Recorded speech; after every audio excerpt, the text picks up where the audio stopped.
नमस्कार दोस्तों, स्वागत करता हूँ आप सभी का हमारे चैनल पे।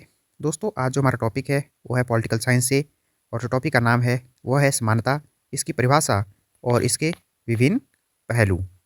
मतलब what is equality, what is the definition of equality and what are the various aspects of equality. तो सबसे पहले हम इसमें लिखेंगे परिचय में समानता का अर्थ। तो समानता समानता का मूल अर्थ है सभी मनुष्यों को समान मानना और उनके साथ एक समान व्यवहार करना। यह एक ऐसा सिद्धांत है जो मानता है कि प्रत्येक व्यक्ति जन्म से ही समान है और उसे समान अधिकार, अवसर और सम्मान मिलना चाहिए। समानता का लक्ष्य है भेदभाव को समाप्त करना और एक न्यायपूर्ण समाज का निर्माण करना। अर्थात समानता जो है वह एक ऐसी स्थिति का निर्माण करना चाहती है जिसमें हर व्यक्ति को समान अधिकार दिए जाएं, समान अवसर दिए जाएं, ताकि वह अपने जीवन में विकास कर सके और एक सम्मान प्राप्त कर सके और समाज से भेदभाव को समाप्त किया जा सके। यह है समानता। समानता की परिभाषा। तो विभिन्न राजनीतिक विचारकों ने समानता की परिभाषा दी है, जिनमें से कुछ परिभाषा मैं आपको बता देता हूँ। सबसे पहले बार्कर की परिभाषा। बार्कर के अनुसार समानता का आशय उस स्थिति से है जिसमें मुझे जो अधिकार प्राप्त हैं वह दूसरों को भी उसी रूप में मिले तथा जो अधिकार अन्य नागरिकों को प्राप्त है वह मुझे भी प्राप्त हों। अर्थात बार्कर यह कहना चाहते हैं कि समानता के द्वारा एक ऐसी स्थिति दी जाए जिसमें जो अधिकार मुझे मिले हैं वही अधिकार दूसरों को मिलने चाहिए और जो अधिकार दूसरों को प्राप्त है वह अधिकार मुझे भी मिलने चाहिए। इसके बाद लॉस्की की परिभाषा आती है। तो लॉस्की के मतानुसार समानता का अर्थ यह नहीं होता है कि प्रत्येक व्यक्ति के साथ एक जैसा व्यवहार किया जाए या प्रत्येक व्यक्ति को समान वेतन दिया जाए।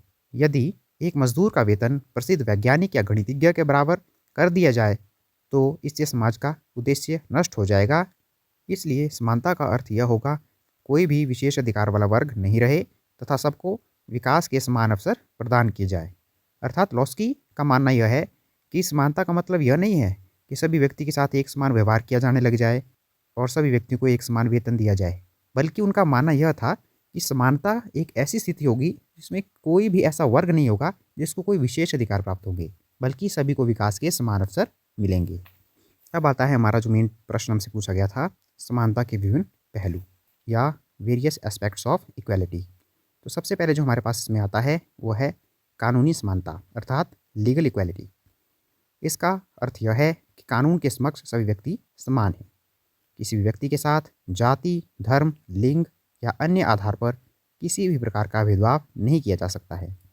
कानून के समक्ष सभी समान हैं और कानून सभी को समान रूप से सुरक्षा प्रदान करता है। इसका उदाहरण देखें तो सभी नागरिकों को समान कानूनी अधिकार जैसे कि वोट देने का अधिकार, संपत्ति का अधिकार और अभिव्यक्ति की स्वतंत्रता का अधिकार होना चाहिए। इसके बाद हमारे पास आता है राजनीतिक समानता अर्थात पॉलिटिकल इक्वालिटी। इसका अर्थ है कि सभी नागरिकों को राजनीतिक प्रक्रियाओं में भाग लेने का समान अधिकार होना चाहिए। राजनीतिक प्रक्रिया जो हमारे समाज में होती हैं उसमें सभी लोगों को एक समान अधिकार प्रदान किए जाने चाहिए। सभी लोगों को वोट देने का अधिकार, चुनाव लड़ने का अधिकार और सार्वजनिक पद धारण करने का समान अवसर मिलना चाहिए। अर्थात यह सुनिश्चित करना कि सरकारी निर्णयों पर सभी नागरिकों की समान आवाज़ हो, यह राजनीतिक समानता है। उदाहरण के लिए वयस्क मताधिकार, जहाँ प्रत्येक वयस्क नागरिक को एक वोट देने का अधिकार मिलता है। तो यह जो अधिकार है यह राजनीतिक समानता के अंतर्गत देखने को मिलता है। इसके बाद हमारे पास आता है सामाजिक समानता अर्थात सोशल इक्वालिटी। इसका मतलब यह है कि समाज में सभी व्यक्तियों को समान सम्मान और प्रतिष्ठा मिलनी चाहिए। जाति, धर्म, लिंग या अन्य सामाजिक आधार पर किसी भी प्रकार का भेदभाव नहीं होना चाहिए। सभी को शिक्षा, स्वास्थ्य सेवा और अन्य सामाजिक संसाधनों तक समान पहुंच होनी चाहिए।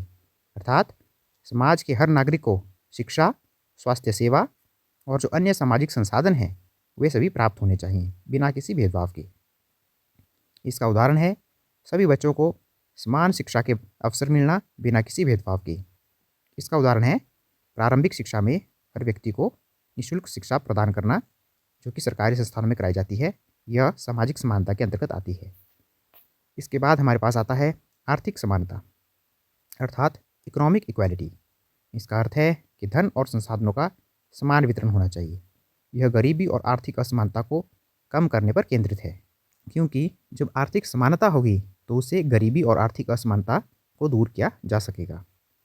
इसके अतिरिक्त सभी को अपनी बुनियादी ज़रूरतों को पूरा करने के लिए पर्याप्त अवसर और संसाधन मिलने चाहिए। यह भी आर्थिक समानता के अंतर्गत आता है।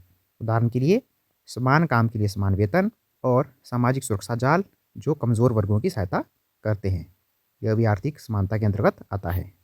इसके बाद हमारे पास आता है अवसर की समानता अर्थात इक्वालिटी ऑफ अपॉर्चुनिटी। इसका अर्थ है कि सभी व्यक्तियों को अपनी क्षमता के अनुसार विकास करने के लिए समान अवसर मिलने चाहिए।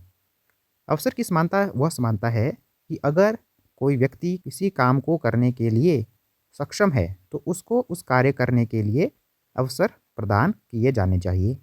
यह सुनिश्चित करना कि किसी भी व्यक्ति को उसकी पृष्ठभूमि या सामाजिक स्थिति के कारण अवसरों से वंचित न किया जाए। अर्थात इसका अर्थ यह है कि एक ऐसी स्थिति प्रदान करना जिसमें सभी को अवसर की समानता हो, अर्थात सभी व्यक्तियों के पास समान अवसर हों।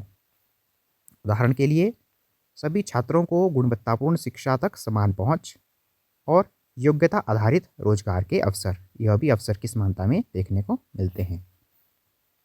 तो इसके बाद हम निष्कर्ष लिखेंगे या सारांश लिखेंगे। तो निष्कर्ष में हम लिख सकते हैं कि समानता एक जटिल और बहुआयामी अवधारणा है। इसका लक्ष्य एक ऐसे समाज का निर्माण करना है जहां सभी व्यक्तियों को गरिमा और सम्मान के साथ जीने का अवसर मिले और एक न्यायपूर्ण समाज की स्थापना की जा सके। तो दोस्तों, ये था हमारा आज का टॉपिक, समानता, उसकी परिभाषा और उसके विभिन्न पहलू। आपको हमारी वीडियो कैसी लगी यह आप हमें कमेंट करके बता सकते हैं। वीडियो पसंद आई हो तो लाइक कर सकते हैं, शेयर कर सकते हैं और चैनल को सब्सक्राइब कर सकते हैं। और अगला वीडियो आपको किस टॉपिक पर चाहिए यह भी आप हमें कमेंट करके बता सकते हैं। धन्यवाद दोस्तों।